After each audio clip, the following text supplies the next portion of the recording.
Halo semuanya, selamat datang di channel Berkat. Hari ini kita akan membahas tentang dimensi kedua, yaitu dunia tumbuh-tumbuhan. Sudah dikatakan bahwa pada setiap dimensi selalu ada 3 tingkatan. Dan ini dia 3 tingkatan dalam dunia tumbuh-tumbuhan tersebut. Yang pertama ada vegetasi sederhana, yang kedua ada flora utama, dan yang ketiga ada tanaman sensitif, tanaman obat, dan tanaman spiritual kuno. Mari kita menjelaskan secara merinci dari tingkat yang pertama. Di vegetasi sederhana ini ada apa saja? Ada jamur, ada lumut, ada ganggang, dan tumbuhan bersel satu. Jadi mereka ini hidup di area yang lembab dan kegelapan. Mereka ini murni menempel secara statis. Dan apa kelebihan mereka?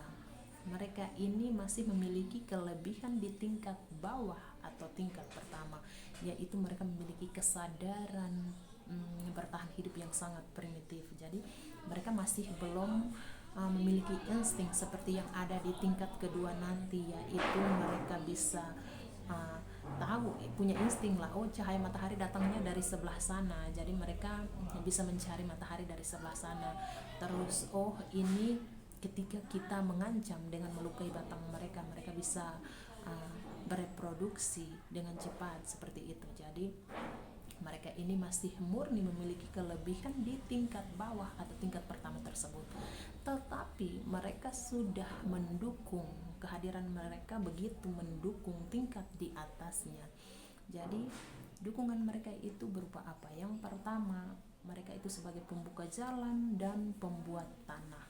Jadi tumbuh-tumbuhan yang besar, pohon-pohon yang besar yang sudah punya insting aktif itu, mereka itu tidak bisa tumbuh langsung di atas batu.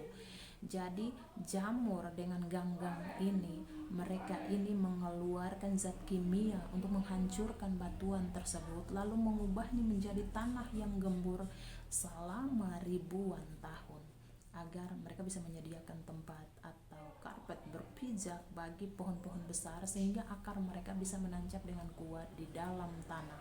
Lalu yang kedua apa? Kedua, mereka ini sebagai jaringan kabel penghantar nutrisi. Jadi ini adalah kerjasama sirkuit paling menakjubkan di bawah tanah. Jamur di tingkat bawah ini mereka membentuk jaringan benang halus atau miselium yang menyelimuti akar pohon besar. Jaringan ini bekerja seperti kabel atau media hantar energi di bawah tanah yang bermanfaat untuk menyerap air dan mineral dari area yang sangat jauh yang tidak bisa dijangkau oleh akar pohon tersebut. Jadi nanti sebagai gantinya pohon tersebut akan memberikan imbalan hasil fotosintesis berupa gula kepada jamur tersebut.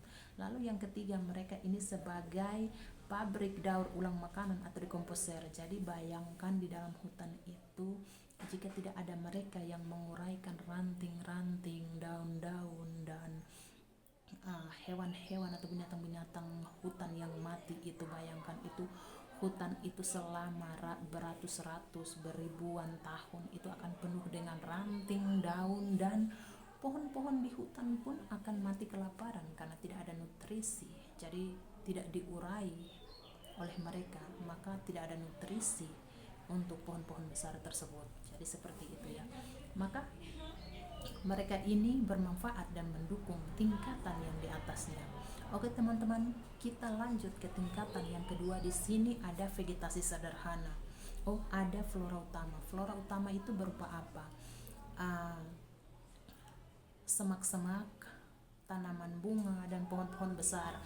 Jadi apa kelebihan mereka setelah naik tingkat kedua? Kelebihan mereka apa? Mereka ini punya kelebihan mulai memiliki insting aktif untuk bernapas, mencari cahaya matahari, menyerap nutrisi dan mineral dari dalam tanah, lalu punya insting aktif untuk melakukan reproduksi. Oke, lalu apa bentuk dukungan mereka kepada tingkat yang ketiga, yaitu tanaman sensitif, tanaman obat, dan tanaman spiritual kuno tersebut? Jadi di sini dikatakan bahwa Yang pertama, ekstrimnya tekanan alam memicu lahirnya senyawa penyembuh. Jadi di dalam pertanian buatan manusia, tanaman dimanjakan. Jadi mereka ini diberi pupuk kimia, disiram teratur, dan dilindungi dari hama. Tanaman hidup tanpa stres. Sedangkan di hutan belantara yang tadi ditumbuhi pohon-pohon besar tersebut, tanaman obat harus berjuang secara ekstrim untuk bertahan hidup. Jadi mereka berebut cahaya, mereka menghadapi serangan jutaan jenis serangga, jamur, bakteri, hingga perubahan cuaca. Jadi untuk membela diri mereka ini, mereka harus berjuang mereka dari tekanan ekstrim tersebut. Tanaman di hutan belantara ini dipaksa untuk memproduksi zat kimia pertahanan diri yang sangat kompleks yang disebut metabolis sekunder.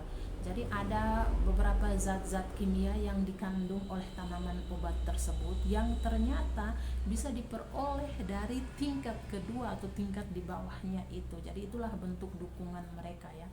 Dan yang kedua itu adalah kemurnian nutrisi tanah purba.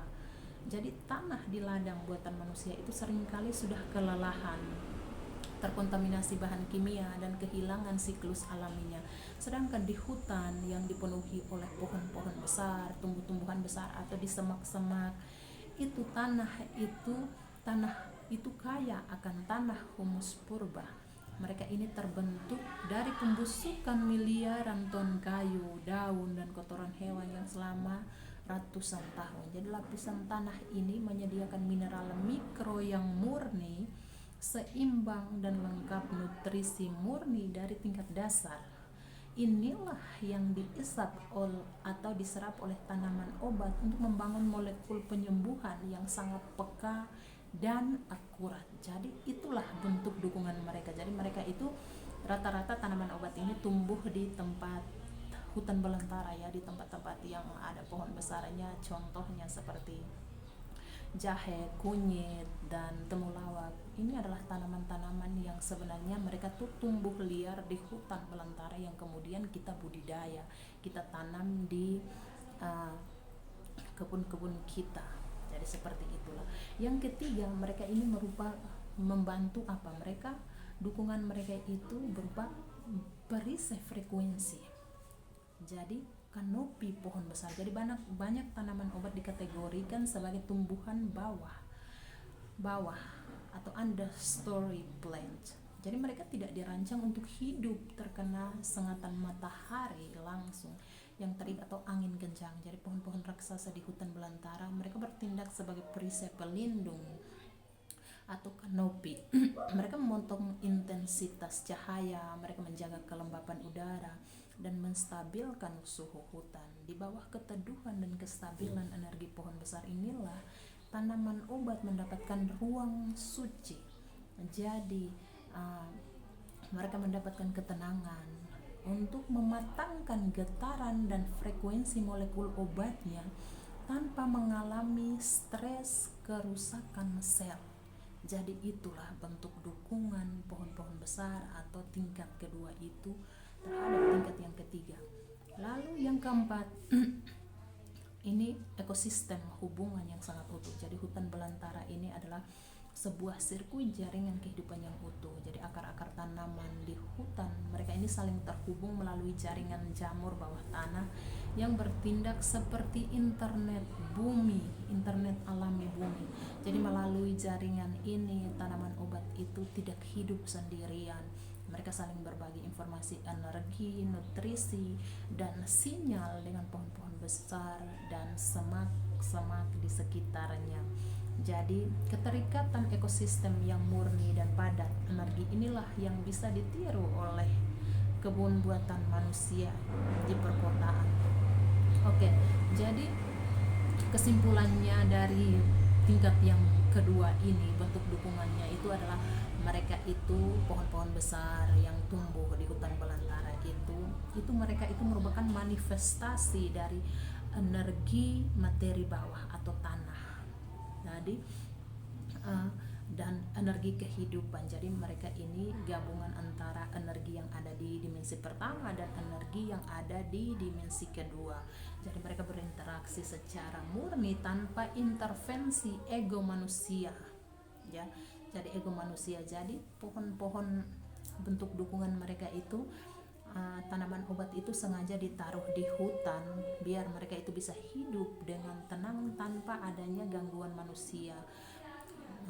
Mereka manusia yang merusak mereka atau seperti apa, seperti itulah. Oke, sekarang kita masuk kepada tingkat yang ketiga, yaitu tanaman sensitif, tanaman obat, dan tanaman spiritual kuno itu. Jadi tanaman-tanaman ini dikategorikan sebagai tanaman yang kecil, tanaman yang batangnya itu tidak terlalu kokoh. Jadi ternyata tanaman ini, karena mereka sudah ada di tingkat ketiga, ini tergolong ke dalam tingkat yang ketiga. Karena nanti ini menarik, kita akan bahas di dimensi yang ketiga ini menarik. Jadi tingkat yang pertama itu adalah mereka yang belum tahu apa-apa, yang kedua mereka yang mulai terikat materi, dan yang ketiga mereka mulai ringan. Jadi pohon-pohon besar itu kan terikat dengan materi, kayunya itu yang batang yang besar, mereka itu tumbuh untuk mempertahankan itu kepadatan materi kayunya itu. Sedangkan di tanaman yang ketiga itu sudah tidak, jadi mereka murni bermanfaat bagi manusia. Mereka sudah ringan karena mereka sudah memiliki energi yang lebih tinggi. Nanti kita akan bahas di dimensi ketiga, seperti manusia yang sudah memiliki tingkat kesadaran yang lebih tinggi. Jadi seperti itulah, semoga video ini bermanfaat untuk kita semua. Bagi yang ingin mencari informasi tentang dimensi ciptaan, kita akan membahas ini sampai tuntas, sampai dengan dimensi ke-6. Terima kasih dan sampai jumpa.